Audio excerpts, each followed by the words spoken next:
Hi, everybody, and welcome back to this Friday as we're talking about managing anxiety and what it looks like going through this time. I know a lot of people have had a really hard week this week, and that's been extra complicated by being home or being an essential worker, whether you're home with your kids or you're out working. Either way, it seems like there's just a lot going on for a lot of people. And yet today is Good Friday.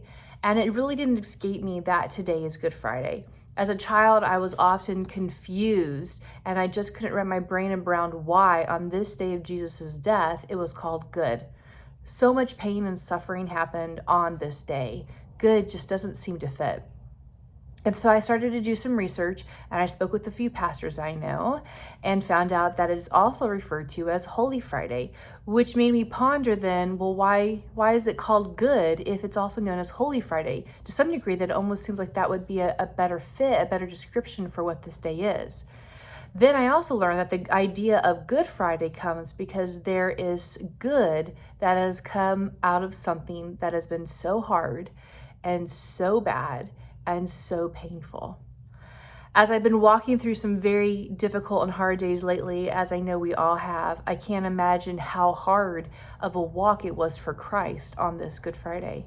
On my worst days, I feel overwhelmed with grief, and anxiety speaks to my heart and mind in a way that takes my focus off Christ and plants it firmly in my pain.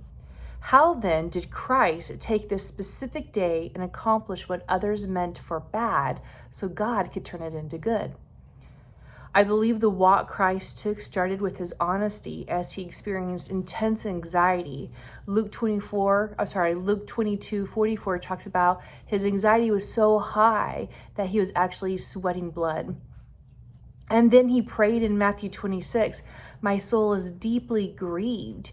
And then, my Father, if it is possible, let this cup pass from me, yet not as I will, but as you will." Christ stepped into that grief process. And I know several weeks ago, we started talking about what it really looks like and how we start grieving so much during this time. It seems like that's not the end. Sometimes we need to pick that back up again. And it really seems like that for so many people right now. We cannot love deeply without also grieving deeper.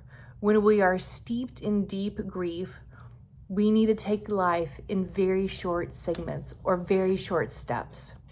Maybe as you're walking through grief, you need to take it just a day at a time. And if a day at a time seems too much, maybe an hour at a time. And still, if that's too much, go ahead and break it down to 5 minutes, 2 minutes, whatever you need to just get through today.